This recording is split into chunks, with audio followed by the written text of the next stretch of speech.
Un saludo muy especial a todos nuestros amigos y hermanos. Hoy es jueves 5 de noviembre y estamos listos para estudiar la lección con cada uno de ustedes. Es maravilloso poder acercarnos a Dios en busca de conocimiento, en busca de sabiduría y dirección y saber que Él siempre está dispuesto para enseñarnos, para instruirnos con paciencia y con mucho amor. Así que vamos a empezar a estudiar el día de hoy. Con ustedes Stephanie Franco y Eric Colón. Bienvenidos.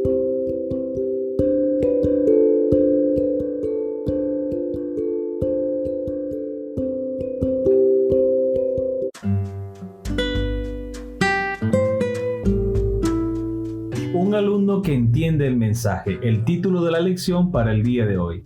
Jesús y sus seguidores habían emprendido el regreso hacia Jerusalén. Así como Herodes había estado preocupado por Juan el Bautista, las autoridades, incluyendo a Herodes, ahora estaban preocupadas por Jesús. Sus seguidores incluían a los pobres y otras personas vulnerables que desesperadamente aguardaban un cambio. Jesús quería traer esperanza al mundo por sobre todas las cosas, pero a esas alturas estaba seguro de que quienes tenían mayor poder y privilegios iban a hacer todo lo posible para anular esa misión. No querían que Él tuviese éxito.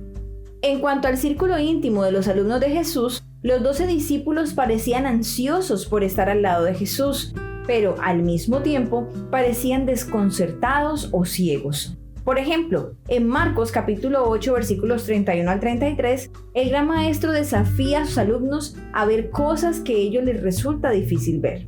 Es decir, en muchos sentidos todavía estaban espiritualmente ciegos a lo que realmente importaba. Todo esto forma parte del contexto del encuentro de Jesús con alguien que sí ve. Lee la historia de Jesús y la curación de Bartimeo, un mendigo ciego, en Marcos capítulo 10 versículos 46 al 52. Observa la gran misericordia que muestra Jesús. Ahora detente a pensar que el deseo de ver del ciego lo lleva a su decisión de seguir a Jesús camino a Jerusalén. ¿Crees que Marcos pudo estar haciendo un contraste entre Bartimeo y los otros discípulos? ¿Cuánta luz arroja esta historia sobre lo que significa para ti ser receptivo al gran maestro? Marcos capítulo 10 versículo 46 al 52. Entonces vinieron a Jericó y al salir de Jericó él y sus discípulos y una gran multitud, Bartimeo el ciego, hijo de Timeo, estaba sentado junto al camino mendigando. Y oyendo que era Jesús Nazareno, comenzó a dar voces y a decir: Jesús, hijo de David, ten misericordia de mí. Y muchos le reprendían para que se callase. Pero él clamaba mucho más: Hijo de David, ten misericordia de mí. Entonces Jesús, deteniéndose, mandó a llamarle, y llamaron al ciego diciéndole: Ten confianza, levántate, te llama. Él entonces, arrojando su capa, se levantó y vino a Jesús. Respondiendo Jesús le dijo: ¿Qué quieres que te haga?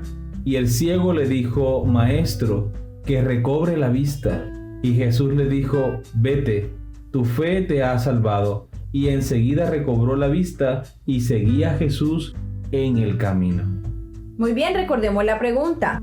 ¿Crees que Marcos pudo estar haciendo un contraste entre Bartimeo y los otros discípulos? ¿Cuánta luz arroja esta historia sobre lo que significa para ti ser receptivo al gran maestro? Es posible que la intención de Marcos no sea la de hacer una comparación entre el ciego Bartimeo y los discípulos, pero claramente se puede ver en este pasaje de las Escrituras cómo los discípulos, aunque Jesús le hablaba claramente acerca de todo lo que tenía que padecer, que tenía que ser preso, que tenía que morir en la cruz para salvarnos a cada uno de nosotros, aunque podían ver, no veían, porque se resistían a creer en esta verdad que Jesús le estaba diciendo. En cambio, Bartimeo tenía una necesidad de ver físicamente, literalmente. Y era tanto el deseo de ver que gritaba a grandes voces: Jesús, hijo de David, ten misericordia de mí.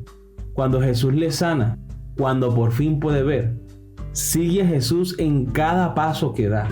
Lo sigue en medio de la multitud, saltando, gritando. Si ustedes se imaginan cómo estaba gritando antes de ser sanado, ¿te puedes imaginar, amor, cómo debe ser su grito ahora que ya ha recobrado la vista? Debe haber sido algo maravilloso, emocionante. Claro que sí.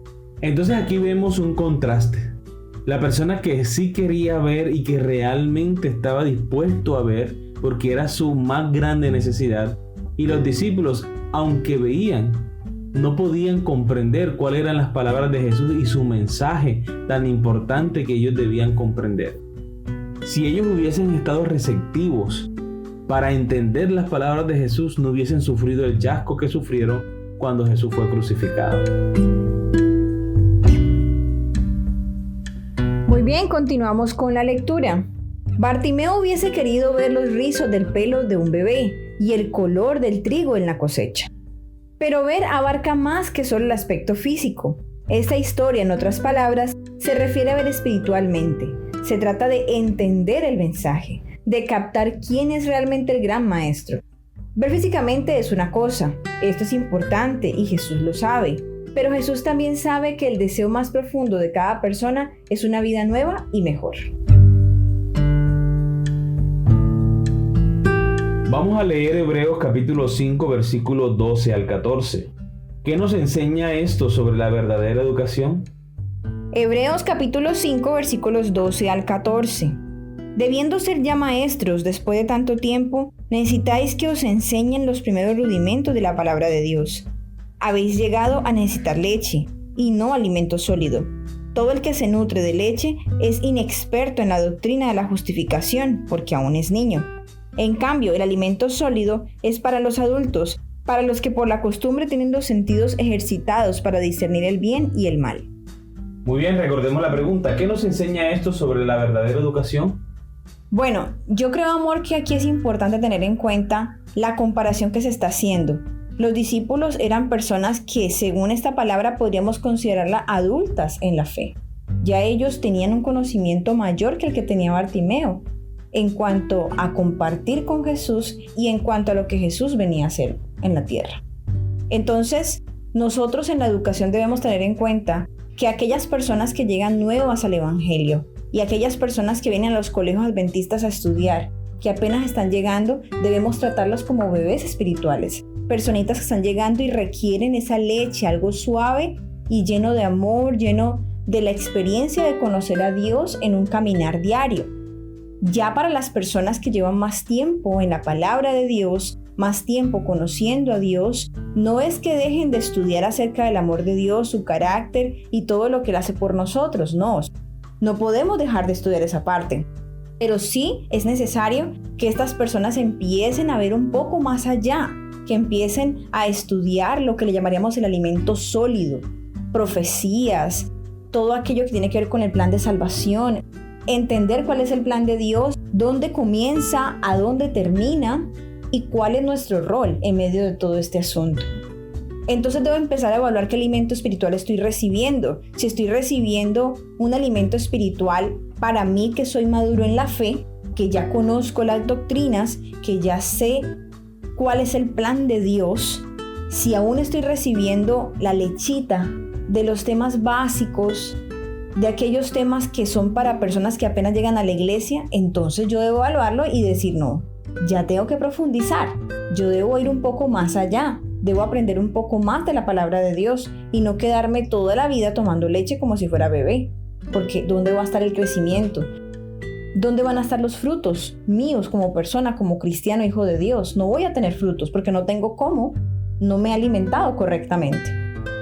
Y obviamente no puedo compartir con aquellas personas nuevas en la fe aquellos temas que son tan densos y tan fuertes porque los puedo atrofiar, digámoslo así. Entonces es bueno que nosotros tengamos en cuenta que en la educación cristiana también hay una secuencia, así como en la educación normal de las escuelas, que se hace primero un grado, luego el otro y así sucesivamente se va avanzando. Nosotros debemos avanzar y también debemos tratar a los nuevos desde el inicio como ellos necesitan. Así es, amor, la vida cristiana debe ir en crecimiento, un crecimiento en el estudio de la palabra de Dios, en su comprensión y en compartirla con las demás personas. Así que, queridos amigos y hermanos, hemos llegado al final de nuestra lección para el día de hoy, así que esperamos que haya sido de gran bendición para ustedes como lo ha sido para nosotros. Y recuerden nuestra cita para mañana con una nueva lección. Dios les bendiga.